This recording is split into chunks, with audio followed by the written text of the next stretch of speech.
नमस्ते। कभी सोचा है कि कुछ लोग इतनी आसानी से नई चीजें कैसे सीख लेते हैं? आज हम सिर्फ अच्छी आदतें बनाने की बात नहीं करेंगे, हम इससे एक कदम आगे जाएंगे और समझेंगे कि हम अपनी सोच के तरीके को ही कैसे बदल सकते हैं, ताकि सीखना न सिर्फ आसान हो बल्कि ज्यादा असरदार भी हो। ये हम सबके साथ होता है ना? कोई नई किताब पढ़ते हैं, कोई कोर्स करते हैं और एकदम मोटिवेट हो जाते हैं, लगता है कि बस अब सब बदल जाएगा। लेकिन हफ्ता भर बाद वो सारी जानकारी दिमाग से गायब। बहुत फ्रस्ट्रेटिंग लगता है। तो आज हम इसी मुद्दे को सुलझाएंगे कि ऐसा होता क्यों है और इसका असली हल क्या है। तो हमारी सीखने की राह में जो सबसे पहली रुकावट है, वो एक अनदेखा जाल है जिसे इंटेलिजेंस ट्रैप कहते हैं। ये ऐसा मानसिक फंदा है जो होशियार बनने की हमारी कोशिशों को चुपचाप कमजोर कर देता है। और मजे की बात ये है कि हम में से ज्यादातर लोगों को इसका एहसास नहीं होता। देखिए, हमारा दिमाग कुछ ऐसे बना है कि हमें हमेशा लगता है कि हम सही हैं। हमारे जो विश्वास है वो लॉजिक पर आधारित है और जो हमसे सहमत नहीं है वो या तो गलत है या फिर उसे पूरी बात पता ही नहीं। और यहीं पर हमारी सोच में एक बड़ा ब्लाइंड स्पॉट आ जाता है जो हमें नई चीजें सीखने से रोकता है। और ये जो हम चीजें भूल जाते हैं ना, इसके पीछे एक वैज्ञानिक कारण भी है। इसे कहते हैं फॉरगेटिंग कर्व। सोचिए, आपने आखिरी बार किसी का फोन नंबर याद किया था, अगर आप उसे बार-बार इस्तेमाल नहीं करते तो बस गायब। हमारी सारी लर्निंग, सारी पढ़ाई इसी तरह काम करती है। तो सवाल ये है कि हम इस इंटेलिजेंस ट्रैप और फॉरगेटिंग कर्व से बचें कैसे? इसका जवाब एक ऐसे टूल में छिपा है जिसे टीचर्स और प्रोफेसर्स दशकों से इस्तेमाल कर रहे हैं। ये हमारी सोच के 6 लेवल का एक ढांचा है और इसको समझना ही सही मायने में सीखने की असली चाबी है। इसे कहते हैं ब्लूम्स टैक्सोनॉमी। सोचिए, ये एक सीढ़ी है जिसके 6 पायदान हैं। ये हमें मामूली चीजों को रटने से लेकर बिल्कुल नए आइडियाज बनाने तक ले जाती है। हम सीढ़ी के हर पायदान को देखेंगे और आप पाएंगे कि ज्यादातर लोग कहां रह जाते हैं। चलिए मान लेते हैं कि किसी को इतिहास के एग्जाम के लिए पढ़ना है। पहले 3 लेवल क्या है? तारीखें याद करना, घटनाओं को अपने शब्दों में समझाना और शायद किसी मल्टीपल चॉइस सवाल का जवाब देना। ये जरूरी है, पर असली प्रॉब्लम क्या है? यहीं पर वो फॉरगेटिंग कर्व अपना सबसे बुरा असर दिखाता है। यहाँ सीखी हुई जानकारी ज्यादा देर टिकती ही नहीं।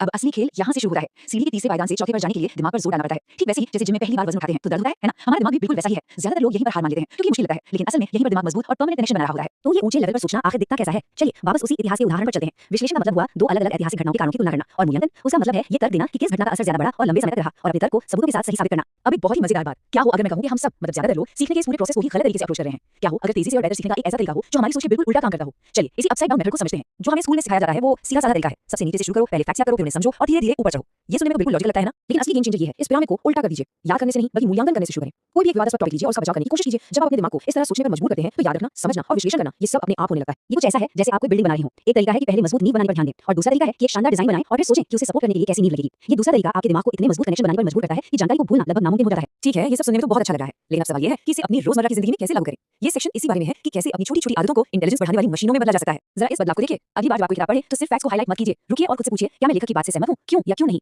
किसी बातचीत में सिर्फ अपनी राय रखने के बजाय एक पल के लिए रुकिए और अपने ही विचार के खिलाफ सबसे मजबूत तर्क देने की कोशिश कीजिए। ये हर एक एक्टिविटी को दिमाग की कसरत बना देता है। और ये सिर्फ कहने की बातें नहीं है, इसके पीछे बाकायदा सबूत है। ये चार्ट देखिए, जब हम सिर्फ पढ़ते या सुनते हैं तो असर बहुत कम होता है। प्रोएक्टिव होते हैं, जैसे प्रैक्टिस करते हैं तो असर बढ़ता है। लेकिन जब हम उस ऊंचे लेवल पर सोचते हैं, विश्लेषण और मूल्यांकन करते हैं तो नतीजा कमाल का होता है। हमारी याद रखने की क्षमता जबरदस्त तरीके से बढ़ जाती है। जब आप लगातार अपनी सोच को इन ऊंचे लेवल्स पर ले जाना शुरू करते हैं तो कमाल की चीज होती है, आप सिर्फ होशियार नहीं बनते बल्कि आप इस बात को लेकर भी ज्यादा जागरूक हो जाते हैं कि आप सोचते कैसे हैं। और यही आखिरी लेवल है, मेटाकॉग्निशन। सीधे शब्दों में कहें तो मेटाकॉग्निशन का मतलब है अपनी सोच के बारे में सोचना। ये ऐसा है जैसे आपके पास अपनी ही दिमाग का एक ऑपरेटिंग मैनुअल हो। आप ये नोटिस करने लगते हैं कि आपका ध्यान कब भटक रहा है, आप कहां पर पक्षपात कर रहे हैं और कौन सी सीखने की तकनीक आपके लिए सबसे अच्छा काम करती है। ये सेल्फ अवेयरनेस का सबसे ऊंचा स्तर है। और आखिर में सच में बुद्धिमान होने का मतलब सिर्फ ज्यादा फैक्ट्स जानना नहीं है, इसका मतलब है ज्यादा जिज्ञासु बनना। इसका मतलब है कि लगातार सवाल पूछते रहें और ये मानने को तैयार रहें कि शायद हमें सब कुछ नहीं पता। जैसा कि महान एल्बर्ट आइंस्टीन ने कहा था, सबसे जरूरी बात ये है कि सवाल करना कभी बंद न करें। तो मेरी तरफ से आज एक छोटी सी चुनौती है। ऐसी कौन सी एक बात है, कोई एक विश्वास जिस पर आप आज से सवाल उठाना शुरू करेंगे? ये कुछ बड़ा हो सकता है या फिर बिल्कुल छोटा सा। उसके बारे में सोचिए, उसके खिलाफ तर्क दीजिए और देखिए क्या होता है, क्योंकि अपनी सोच को चुनौती देना ही होशियार बनने का पहला और सबसे जरूरी कदम है।